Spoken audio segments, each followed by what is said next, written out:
Habari, karibu sana kwenye mafunzo ya kutumia mfumo wa Smart Menu. Mfumo huu ni suluhisho kamili kwa migahawa, cafe au biashara yoyote ya chakula na vinywaji. Leo tutajifunza hatua kwa hatua kuanzia jinsi ya kujiandikisha hadi kuendesha mgahawa wako kamilifu kupitia mfumo huu. Tuanze.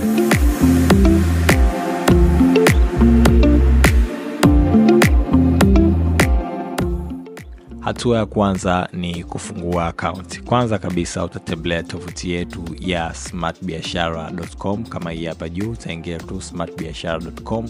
Ndani ya smartbiashara.com utakutana na features mbalimbali. Tuna features kama Smart ERP, Smart QR, Smart POS, Smart Send na vinginevyo vingi vya kuweza kumsaidia mfanyabiashara. Unaweza kuvipitia, but generally tunaingia kwenye Smart Menu. Utavisit Smart Menu, utabonyeza hapo, ikisha load. Kama wewe ni mgeni utaenda get started for free. Kama wewe ni mdau basi utaingia kwenye login to your account. So get started for free utaingia. Hapa utajaza taarifa zako za msingi za muhimu kama jina la mgahawa wako au restaurant yako au jina lolote la kampuni yako lenye linahusika na vyakula. Hapo utaweka jina lako kamili, hapo utaweka email yako, hapo utaweka password, alafu kutoka hapo unakuja next branch details. Hapo utaweka branch name utaweka, na hapa address yako utaweka labda Masaki, location ambapo upo utaweka hapa. Baada ya hapo utaingia kwenye kusign up na account yako itakuwa tayari. Hongera, account yako sasa iko tayari kwa kuanza kazi. Hakikisha unarekebisha settings zote kulingana na biashara yako kwa matokeo bora. So kitu cha kwanza kabisa kabla ya kufanya chochote, unakuja kwenye setting hapa chini, ambayo ya kwanza ni restaurant information. Kama mimi restaurant information yangu nimeweka hapa, namba ya simu, email na sehemu ambapo nilipo. Ukimaliza usisahau kubonyeza save. Kama kuna tax ID utaiweka basi hapo, then utabonyeza save. Unaweza ukaiallow au usiallow. Kutoka hapo unakuja kwenye app setting. Ndani ya app setting utaweka country ambayo upo, time zone ambayo upo na currency ambayo unaitumia. Kutoka hapo usisahau kubonyeza save. Na pia kuna vitu vya kuhide, ila mimi sishauri kuhide kwa sababu vitu hivi vyote vina msingi wake. Kutoka hapo una save. Ukisha save unakuja kwenye branch setting. Branch setting, kama tunajua branch yetu ya kwanza ni hii hapa Mumu Restaurant iko Mikocheni. Kama una branch yako nyingine unaweza add branch, ukaweka branch yako, branch address, alafu ukasave address location ambayo ilipo, alafu ukasave. Na pia kama unataka kurekebisha hii ambayo ipo basi unaweza ukai-update hapa. Baada ya hapo tunakuja kwenye currency, tuangalia fedha kwamba currency yetu ni Tanzania shilling. Email setting taarifa ambazo utazipokea kwenye email yako. Kama ni new order receive utapokea email, unaifungua. Kama uitaki basi unaifunga, ila mimi naitaka. Kwa hiyo hivi ni vitu ambavyo unaviallow vionekane kwenye email yako, chochote kitakachofanyika kwenye system. Ukimaliza una save.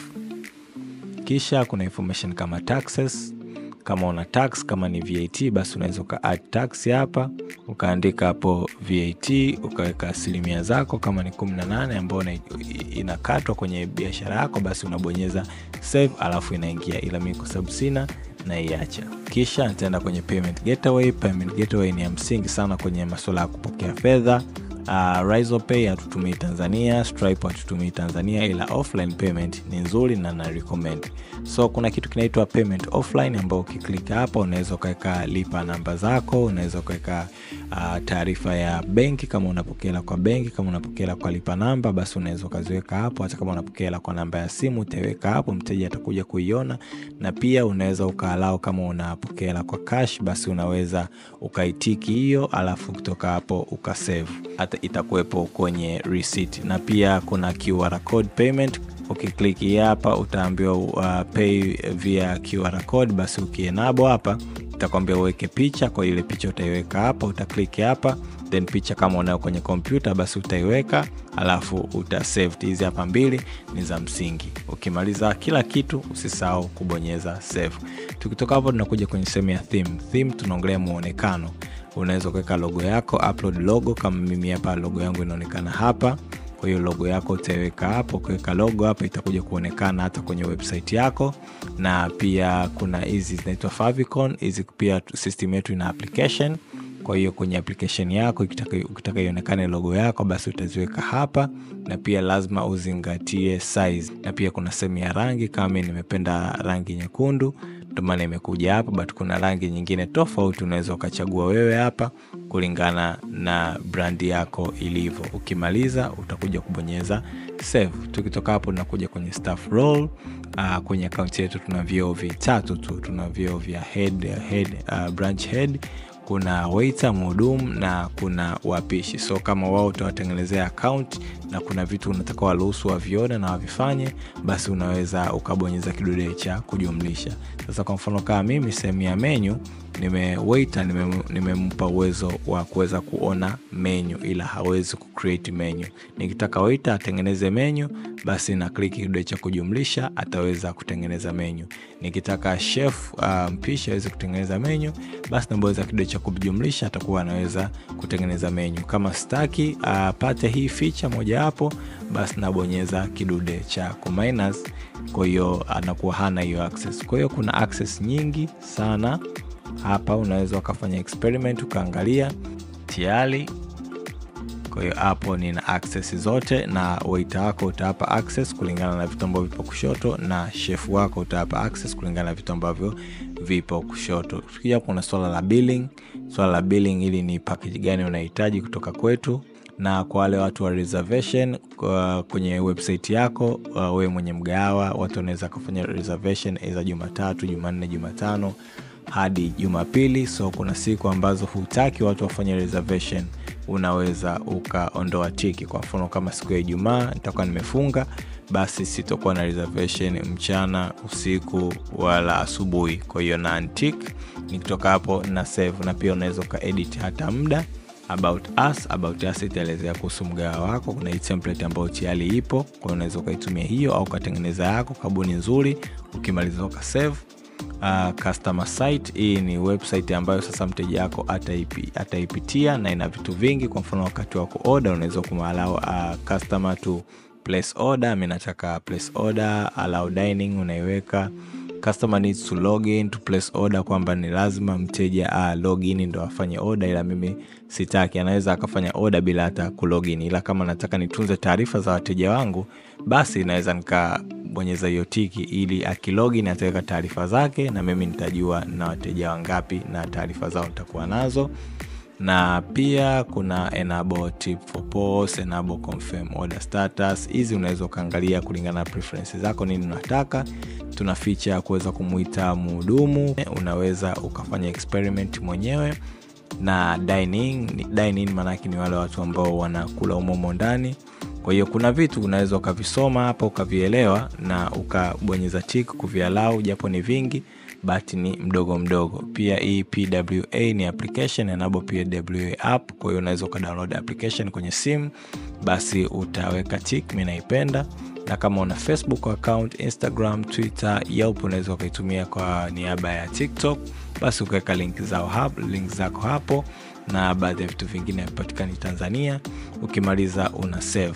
Na receipt setting ni setting kwa ajili ya invoice au receipt ambazo unazitoa wewe kama muuzaji. So unataka kwenye receipt yako, je, ionyeshe jina la mteja, ionyeshe location ya mteja alipo. Unaweza ukatiki kitu ambacho unataka kionekane kwenye receipt yako. Na pia restaurant information, nataka logo ionekane. Show restaurant tax, staki tax ionekane. Je, kwenye order unataka ionekane table namba ngapi, waiter nani kahusika, na kama payment gateway, kama una ile QR code ya kuscan, basi unaweza ukaweka hapo, ukatiki, uka-upload QR code ikaonekana kwenye receipt. Au kama ni show payment details za offline, basi unaweza ukatiki. Na ukitaka uikague basi receipt yako, unaweza kubonyeza view receipt, ukaona mfano wa receipt ambayo inatoka na system. So mfano wake ndio huu, ina logo nzuri, ina namba ya simu, ina order na baadhi ya taarifa za msingi. Ukimaliza hapo, ukiridhika nayo, usisahau kubonyeza kusave. Hapo tutakuwa tumemaliza kipengele chetu cha setting na tunaanza kutengeneza menu.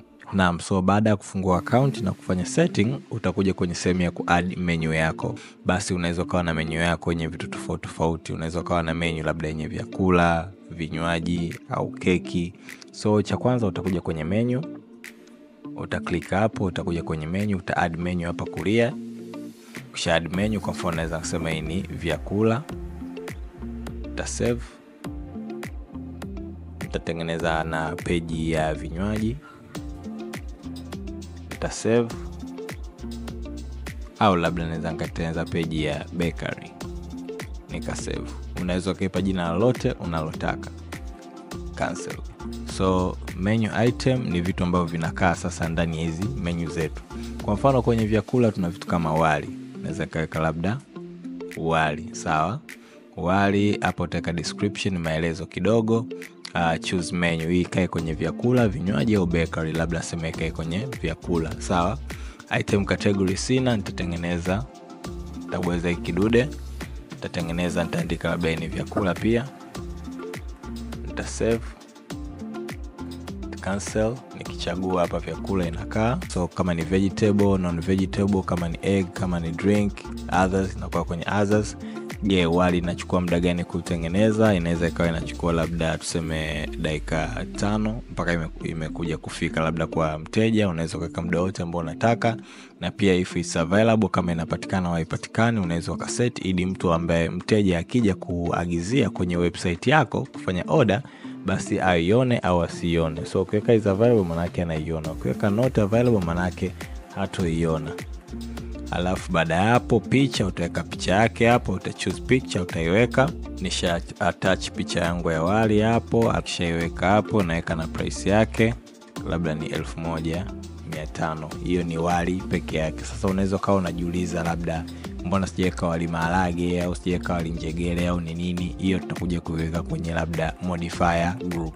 Unaweza pia ukaweka tu mwenyewe wali maharage kiasi fulani, au wali njegere kiasi fulani, au wali kuku kiasi fulani, ukaweka na picha yake ukaweka, ukasave, ikawa rahisi kwako. Ila mimi nataka nikuonyeshe kila kitu ambacho kipo ndani ya system. So kama mimi wali wangu tayari nishaweka. Kama una menu nyingine basi unaweza ukaweka hapo, labda sema kama ugali, unaweza kuweka ugali, ukaichema labda ni vyakula, ukaweka hapo preparation time labda dakika 5. Yes available, ka attach picha, ugali labda unauza shilingi 1000. Na pia niliweka vegetable, unaweka others hapo. Ukimaliza una save na picha nimeweka, nikisave inakuja hapa ugali na picha ina nini, inakaa vizuri kabisa. Na pia nimesahau na vinywaji, unaweza kuweka vinywaji pia. Kama una vinywaji vyako unaweza kuweka labda soda,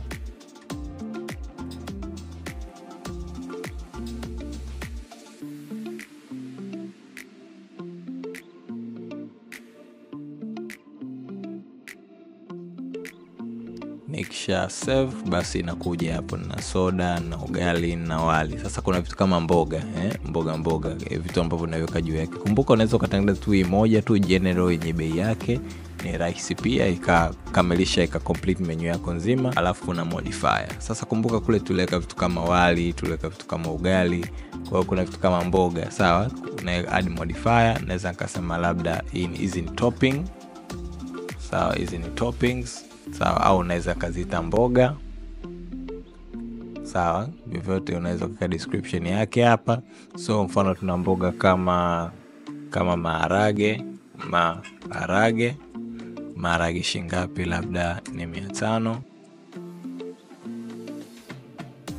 sawa. Na nataka iwe kwenye location ipi? Labda nataka iwe kwenye wali hapa, kwenye wali iwepo na kwenye ugali iwepo, sawa. Kwa hiyo hizi topping labda maharage njegele iwepo kwenye wali na maharage. Nikitoka hapo na save. So kwa mfano mtu kaingia kwenye website yako ambayo ndio hii hapa. Tukiingia kwenye website yangu kama unavyoiona, logo yangu ipo, kila kitu kiko hapo. Umeona na list ya vyakula na list ya vinywaji. Kwa vinywaji vimetangulia, vyakula vimetangulia. Mtu akitaka wali ataklik hapa add. Okay, anataka wali na nini, labda wali na maharage anaweka, sawa. Akitaka wali na njegere, hapa njegere niliweka not available, haipatikani. Kwa hiyo maharage anayapata. Nikitaka kubadilisha hiyo available, na kuja tu hapa na edit modifier. Hii hapa ipo, hii hapa na click hapa is available, nikisave, nikaenda kwenye website yangu, nika refresh kwanza, alafu nika add hapo labda wali, naweza nikachagua sasa kama nataka na maharage au kama nataka, lazima nichague moja hapo. Ila kwenye setting unaweza ukachagua, mtu mwingine anaweza akataka zote. Kwenye setting unaweza ukafanya hiyo kitu, then kutoka hapo na save, mtu anaweza akaja akaagizia. Kwa hiyo hii ni website ambayo mteja ataipata na menu zote ambazo niliziweka. Wali nimeiweka, ugali nimeweka, ambao ndani inakuwa na toppings zake. Vyakula vipo, vinywaji peke yake. Akija kwenye vinywaji anakuta vinywaji vyote, mimi nimeweka soda peke yake. Akija kwenye bakery napo, kama una vyakula una page yako ya bakery. Kwa hiyo hizi ni page mbalimbali, na page ya vyakula, na page ya vinywaji, na page ya bakery. Kwa hiyo website yako inakuwa vizuri sana. Mtu anaweza akaja akaagizia, anataka labda hizi wali ngapi, anaweza akaongeza hapo. Kama anataka afanye delivery, afanye delivery, anachagua. Kama anataka afanye pick up, basi anachagua. Ana add note, ana pay, au anaweza akapay later. Delivery akaweka hapo, akaja next. Kwenye next ataambiwa aweke email yake, continue na namba ya simu, vitu kama hivyo vitakuwa vinakuja. Kwa hiyo ni system nzuri sana kwa mtu ambaye anataka kuanzisha mgahawa au ana biashara yote ya vyakula. Anaweza akakamilisha hivyo vitu na kutengeneza menu yake ni rahisi kama hivyo. Kama una maswali zaidi unaweza ukacheck kwenye namba ya WhatsApp ambayo itakuwepo hapo chini, na nitakuelekeza hatua kwa hatua. So baada ya kutengeneza menu, kuna sehemu ya table. Kuna sehemu ya area, na kuna sehemu ya table yenyewe, na kuna sehemu ya QR code. Unaweza kuona mgahawa wako au biashara yako ya chakula but hauna table, unaweza kuskip hii video. Ila kama una sehemu ya table, basi angalia hii video. So sehemu ya area ni sehemu ambayo kwenye mgahawa wako unaweza kuwa una sehemu ya ndani, ya nje au ya rooftop. Kwa hiyo unakuja kwenye kuadd hapa, una add area. Unaweza ukasema labda hii ni ndani, sawa, kwenye sehemu ya mgahawa wako. Unaweza ukawa na sehemu nyingine labda ya nje, na pia unaweza ukawa na sehemu yako labda ya rooftop, sehemu ya juu, sawa. Kwa hiyo kulingana na eneo lako likoje, unaweza ukaweka. Pia kuna sehemu ya table. Table unaweka ndani ziko ngapi, nje ziko ngapi, na rooftop ziko ngapi. Kwa hiyo unaweza kwa table hapa.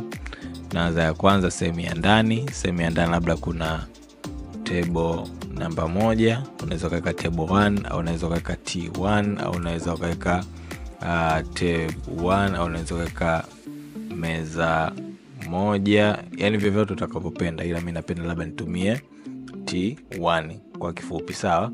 Na pia naweka labda table namba 1 ina viti vingapi, naweza kuweka na viti 4. Is active au is inactive, na save, afu naendelea hivyo hivyo. Nakuja hapa ndani. Hapo nimemaliza meza za ndani, nakuja labda na meza za nje.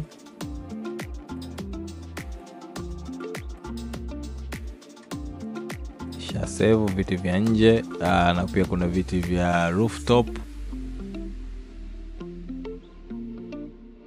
Una save. Kwa hiyo unaweka kulingana na wewe meza zako zipoje hivyo. Kwa hiyo unakuwa na za ndani, unakuwa na za nje, unakuwa na za rooftop kulingana na ulivyoziweka. Na pia unaweza ukaweka kwa view by grid, kwa view kwa layout kama hivi, vyovyote utakavyopenda kucustomize. Alafu pia kuna QR code. Hizi QR code utaziweka kwenye meza yako. Hii ni general. Hii hapa ni ya table namba 1, table namba 2, table namba 3. Hii ni table namba 5, table namba 6, table namba 7. Hivyo kulingana na wewe. Kwa hiyo kila anayescan unaweza ukazi download hizi, au ukazi share, au ukazi generate upya ukawa nazo kwenye meza zako. Hivyo ndo namna ya kuweza kutumia hii feature ya table. Yote atakayescan hapa itampeleka moja kwa moja kwenye website, na ataweza kuagizia chakula anachokitaka. So baada ya kutengeneza menu na table zetu, nataka nionyeshe namna gani website inaweza ikatumika kwa mteja wako akiwa na simu, akiwa na tablet, akiwa na computer, anaweza kuaccess. So tuseme kuna mteja kaja table namba 1, amescan hii hapa barcode, akivisit link, hii itakuwa ni website ya table namba 1 na ukuja hapo. Alafu tuseme kaagizia soda, anakuja atabonyeza add soda. Akitaka soda pale, anaweza akataka soda labda 2, akabonyeza hiyo namba 2. Kumbuka akiongeza bei hapa inaongezeka. Akitaka soda 3, basi na bei hapa inaongezeka. Kutoka hapo ana view cart, Akiview cart yupo ndani, atadine in hii hapo. Kama kuna note ataweka, kama atapay later au kama atapay hapo anaweka. Basi sema yupo table namba 1, atapay later, atabonyeza hiyo pay later. Akisha bonyeza ile pay later, kuna notification ilikuja hapa ili sound, kuna order number 25 pale. Tukiclick hiyo order, tukija kuangalia pale ni order ya nini, ya soda. Hii hapa soda 3. Sawa, soda 3 zinaenda table namba ngapi? Namba 1. Hii hapa ishawekwa. Tukienda sehemu ya orders hapa, tutaona okay, kuna order pia hapa napo ishafanya, na tuambia order ya shilingi 1500 ambayo tukiselect itaturudisha hapa. Kwa hiyo tutajua kabisa kuna order namba 25 imefanyika table namba 1, na hiyo order tumemove kwenye confirm. So kama iko confirm, basi unaishughulikia hiyo order. Ukishashughulikia hiyo order, labda inaweza kaenda kwenye preparation. Ikishaenda kwenye preparation, labda ikishamfikia huyo mteja, basi hiyo table namba 1 unaimove to received. Kwa hiyo order inakuwa ishafika. Kwa hiyo order ikishafika, kama ni bill unaweza kumpa bill yake, au kama ni bill and payment, kama umempa bill na amelipa, unaipokea hapo. Au kama ni bill unataka uiprint, basi unaweza ukaibonyeza hapo hivyo. Kwa hiyo kama sema ashalipa, unaweka bill and payment, amount aliyokupa, kama kalipa kwa card au kalipa kwa ile barcode, au kama ka add tip, unaweza kuweka tip ambao kama add pale, kuna vitu kama hivyo. Kuna vitu vingi sana hapo. Kama ni due, kama ni deni atalipa baadaye, basi unaweza kuweka kama due, kutajua kama atalipa baadaye. La kama kalipa cash 1500, basi una complete payment. Hivyo unakuwa usharecord mauzo yako vizuri kabisa. Tukija kwenye dashboard, tunaona kabisa tuna order namba 1 yenye thamani ya shilingi 1500. Tuassume tena mteja wa kawaida ana website yako. Sawa, mteja wa kawaida mwenye website yako itakuwa ni hapa customer site. Ataingia hapa, ataona una chakula gani, ataona mna wali, mna ugali, mna nini, labda anataka afanywe delivery. Kwa hiyo atabonyeza add. Kwa mfano anataka wali nini, labda wali maharage au wali njegele. Ataclick hapo, itasave. Akisave itaingia pale. Kwa wali 1500 jumlisha ile 1000 ya njegere ambayo tuliweka kule mwanzo itakuwa ni 2500. Ataview cart, anataka afanye delivery, atabonyeza delivery hapa, atakuja kubonyeza next. Ataweka email yake, labda tuseme hii labda king@gmail.com, ata continue. Akiweka email yake, atapay now au atapay later, anaweza kama ataweka jina lake hapa, ataweka namba yake ya simu, ataweka address, labda kama yuko Mikocheni labda mfano, ataweka hapo, afuata continue. Akicontinue, kuna kimlio kitakuja kwenye application yako. Je, atataka afanye bank transfer au nini, unaweza click bank transfer, ambapo utakutana lipa namba hii hapa. Ataiweka hiyo malipo kwa sababu aliweka pay now, alafu atabonyeza payment done. Kama hivyo tayari akishafanya malipo inakuja kama hivyo 2500. Hii tayari ishakuja. Hii ni order namba 2, imetoka kwa nani? Kwa Kinkaka. Basi unaiclick hiyo order. Ukiclick hiyo order unaona tayari ishakuwa ordered hapo. Kwa hiyo kama mshaipokea, basi mnaiconfirm. Kama mnaiconfirm, mnaweza mkaprint au kaipeleka kokote. Address yake kabisa inaonyesha hapa, nataka ifikishwe Mikocheni, Dar es Salaam. Basi mnaimove order, inago preparation hiyo alinjegere, unago preparation, alafu order is on a delivery. Basi kashafika hatua delivery, inakuwa inafanya delivery. Select delivery executor, labda ni Juma Rashidi. Delivery executor unamweka hapa kwenye delivery executive, nani ambaye anafanya delivery. Ukishamaliza hapo, basi mzigo ukishafika unaimove to delivered. Ukitoka hapo unakuwa ushamaliza order yako. Kama ni kuiprint, basi unaweza ukaiprint na vitu kama hivyo. So hapo tushamaliza. Kumbuka atuweki malipo kwa sababu malipo ashafanya kule. Okay, tuseme pia kuna mtu atakuja kupokea hiyo delivery hapo. Kwa hiyo atakuja kwenye customer site. Sawa, mteja anafanya order mapema kabla idi akifika, mtoto wake yote tayari. Tuseme labda atataka achukue ugali, ataklik hapo ugali, itaulizwa anataka ugali ni ugali maharage au ugali njegele, labda anataka ugali maharage. Akibonyeza hapo ana save. Itakuja kwenye cart yake, ataview cart. Akitoka hapo anaweka pick up kwamba atakuja kuchukua. Kwa kama atakuja kuchukua either atapay now au atapay later, anaweza kama pay now akaweka ile lipa namba kama nilivyokuelekeza kule. Namna kuiweka ile lipa namba ipo kwenye tutorial setting pale, utarudi nyuma kwenye video, atabonyeza atapay later labda. Huku order inaonekana ishakuwa received, kuna order hii hapa. Okay, order hapa ishaingia tayari, order imekuja kwa King Kaka yule mwenyewe ambaye tuli login kwenye account yake na tukafanya order. Click hapo, itasema kabisa mteja anahitaji ugali maharage. Kwa hiyo ni shilingi ngapi itabidi alipe? Ni shilingi 1500. Kwa hiyo kama hiyo order ishakuwa tayari, basi unaimove labda tu order ipo confirmed, au pia unaimove labda order ipo kwenye preparation. Kwa hiyo order inaandaliwa. Ikishaandaliwa, order is ready for pick, inakuwa order is ready for pick. Kwa hiyo jamaa hata akiingia kwenye system yake kule, itakuwa inaonyesha kabisa order iko tayari, sawa? Kwa akishakuja kuchukua order yake, basi utai move to delivery. Na kumbuka huyu hajalipa. Kubill malaki amempa bill ila hajalipa. Ukiweka bill and payment maana kishalipa. Unaweza kumpa bill na akaprint ila hajalipa. Kwa hiyo labda unaweza kama umembill na amefanya payment, una click hapo payment 1500, kalipa kwa cash au kalipa kwa card, unaweza ukachagua hapo. Ukitoka hapo na complete payment. Kwa hiyo hii inakuwa high print. Hii ni bill and payment only. Ila kama unataka high print, basi unaweka bill and print. Kwa hata tukija kwenye dashboard yetu, okay, hapa order yetu iko tayari, shakamilika, kashalipa, tuna close. Hata tukija kwenye dashboard, tunaona kabisa ashalipia. Kwa hiyo kama sasa hivi order zote za leo, order 3 tumepokea shilingi 1500. Kwa hiyo ndo namna system inavyofanya kazi. Na pia nilisema kwamba mteja anaweza akamuita waiter. Anamuitaje? Ataklik hapa, ataingia kwenye hiyo website yako ambayo itakuwa na jina lako na nini. Kuna hii kitu ya call waiter. Akibonyeza call waiter hapa, itamuuliza una call waiter kutoka table namba ngapi. Naweza kabla niko table namba 5. Sawa, do you want to notify a waiter table namba 5? Nabonyeza yes. Nikibonyeza yes, nikija hapa inaniambia kabisa new waiter request for table number 5. Unaweza ka mark attendance or do it later. Kwa hiyo na mark attend unamfikia. Na pia hapa kuna namba iliongezeka, ila ndo hivyo. Kwa hiyo kila new waiter request inakuja hapo. Hata ukija hapo kwenye waiter request zote zinakuwa zinaonekana hapa.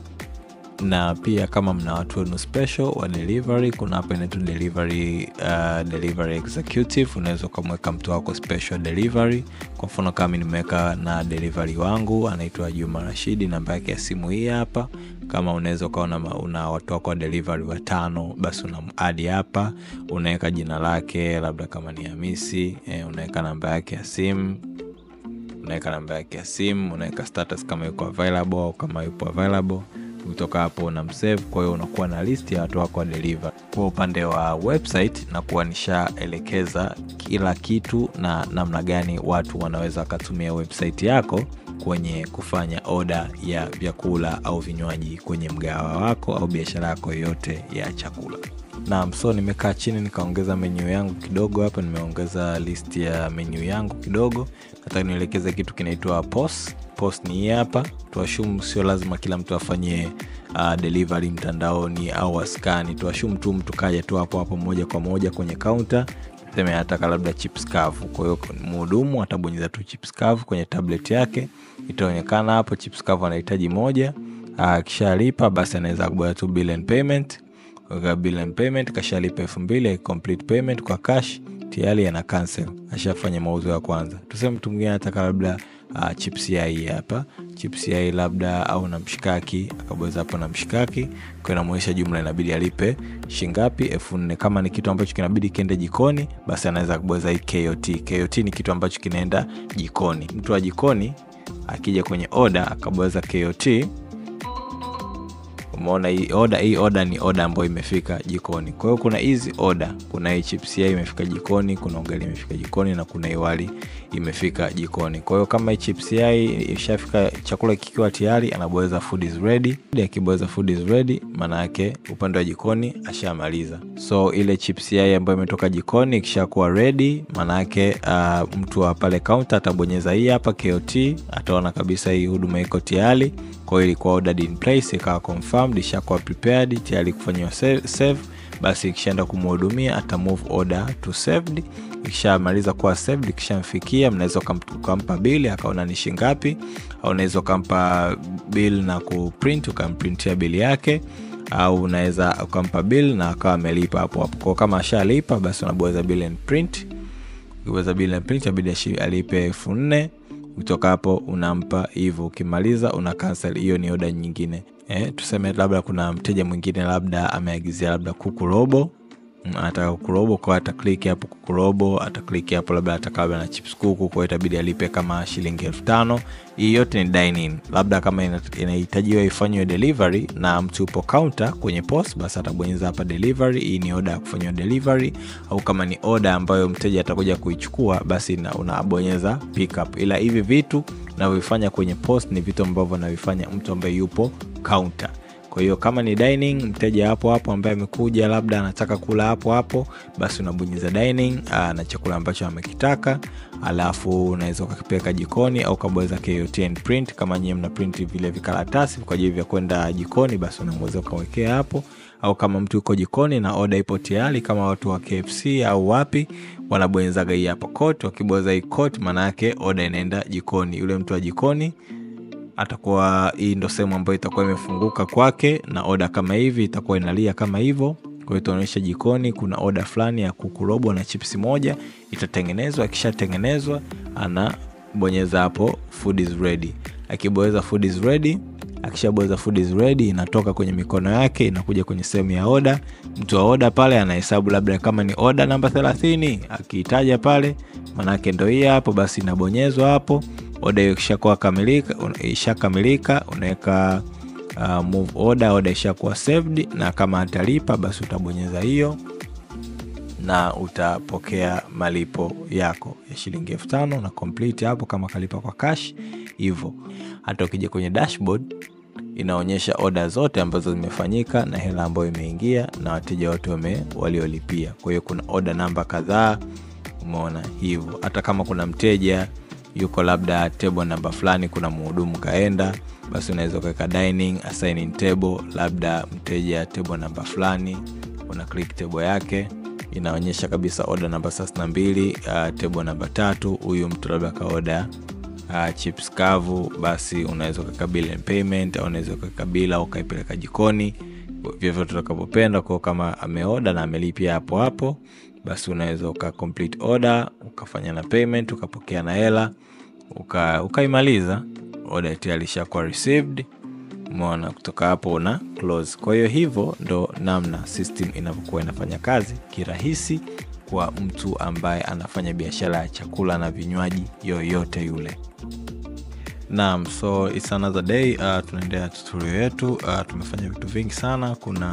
Ili ni siku nyingine, kuna reservations za leo ambazo nilizifanya kwenye tutorial ya jana, kama inavyoonyesha hapo. Tuliweza kufanya reservation, mteja aliweza kufanya reservation kwenye website yako ambayo tuko umetengeneza na menu yake, na alifanya reservation kama ni hizi hapa. Hizi ni 3 ambazo tulizitengeneza kama demonstration kwa siku ya jana. So zote zimekuja kupiki hapa siku ya leo, ambazo zote ziko confirmed. Unaweza ukacheck in, ukacancel, no show, asipoonekana unaweka not show na vitu kama hivyo. Kwa hiyo ukazishughulikia, ila kama zipo tayari basi unaweza ukaziconfirm na vitu kama hivyo. So reservation zote zinakuwa ready na zinakuwa pick kwa upande huu ndani ya hiyo siku husika. So leo nataka nionyeshe kitu kimoja kinaitwa inventory. So kama mimi na hizi ni product zangu za mfano ambazo nimezitengeneza, zote zinakuwa na inventory zake. Zinaweza kaa kwenye wali kunakuwa na mchele, kwenye ugali kunakuwa na unga, chips zinahitaji viazi, mafuta, chumvi na baadhi ya basic things. So kwa mfano kama mimi nikija kwenye inventory hapa, nikaangalia dashboard yangu, kuna sehemu ya dashboard. So tuseme unataka uanze kuweka vitu vyako, sawa? Kwa cha kwanza kabisa nitakuomba uje kwenye supplier, create supplier wako hapa, uta add supplier, utaka jina lake, email, namba ya simu na address, na pia kushaweka supplier uweke inventory items zako. So inventory items zako zangu ni hizi, na pia kwa kuwa nauza chips basi nitakuwa nahitaji viazi. Kwa hiyo nakuja na add inventory hapa, naweka item labda viazi, category ya viazi ipo kwenye nini, fresh produce. Unit, viazi nanunua kwa kilo. Unit purchase, kiazi wanauziwa shingapi kwa kilo. Mfano unasema labda nauziwa shilingi 1000, unaweka. Kama ni 2000 basi unaweka, uzuri unaweza ka change.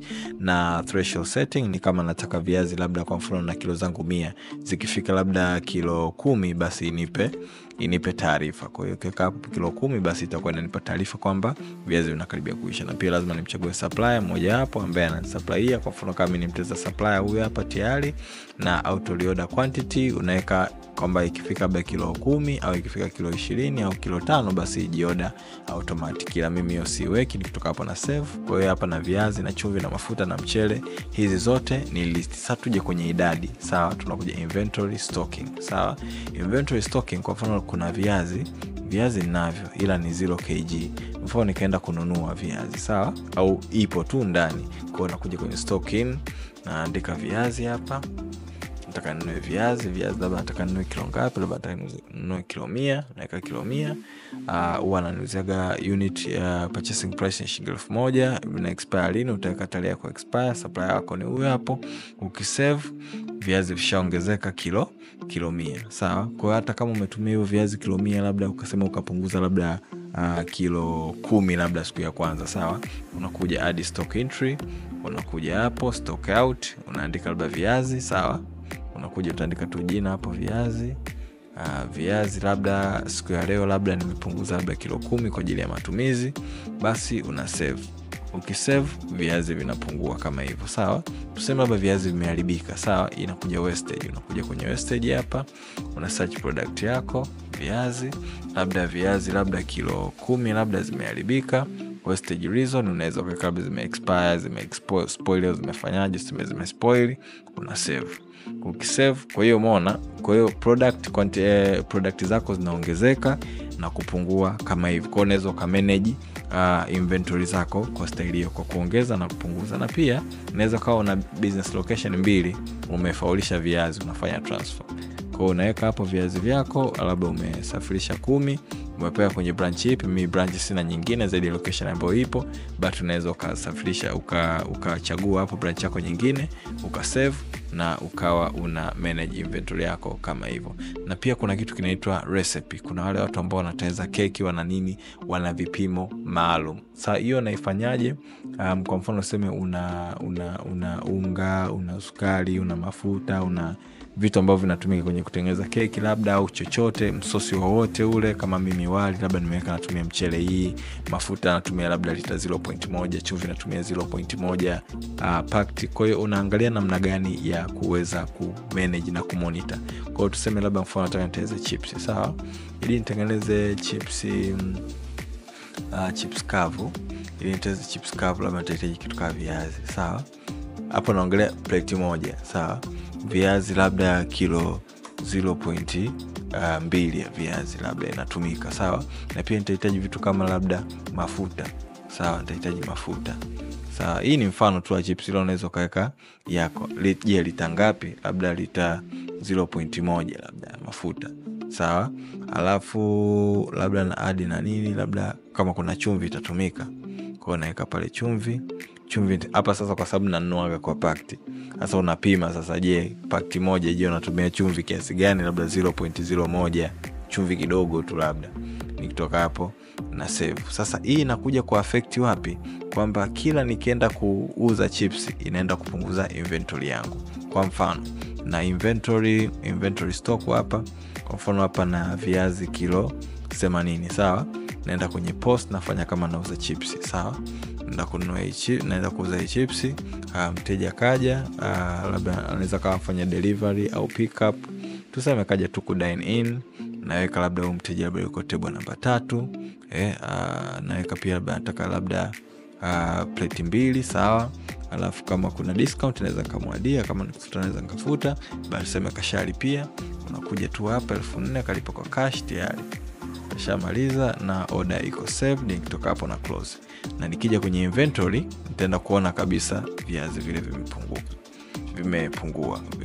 Inventory stock hapo, viazi vimebaki kilo 79.60. Kwa hiyo stock inapungua ukisha kuseti recipe yako. Kwa hizi ingredient, kwa maana yake plate moja inanikost shilingi 805 kulingana na purchasing price ya kila kitu.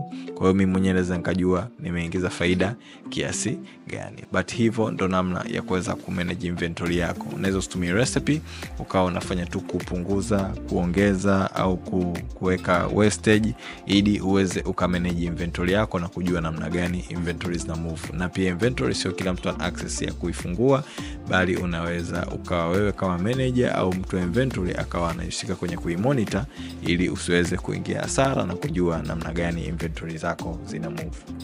So hivyo ndo namna unaweza ukatumia system yako kiurahisi kwa namna hiyo. Ukishatengeneza menu unakuwa na working POS system nzuri sana ambayo inaweza kusaidia wewe kurun biashara yako kwa kutumia smart menu. Na kama unaweza kuwa na maswali, basi unaweza ukacheki kwenye namba ya simu ambayo ipo kwenye description hapo, ukacheki kwa WhatsApp, ukatupigia simu hapo wakati tunaangalia hiyo video tutorial na tukakuelekeza kitu gani cha kufanya. Pia kuna feature nimesahau kama ya dark mode, unaweza kuwa unahitaji.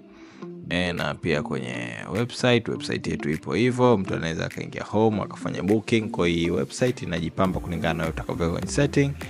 Kuna social media, ukiklik hapo tena moja kwa moja kwenye link yako. So karibuni sana, unakuwa na website, unakuwa na application kwenye simu, na unakuwa na POS ambayo inaweza kusaidia ku manage inventory, ku manage sale, ku expenses na baadhi ya features nzuri sana ambazo zinakusaidia wewe kama mfanya biashara wa mgao. Karibu sana na nikutakie biashara njema. This is Smart Biashara. Asante.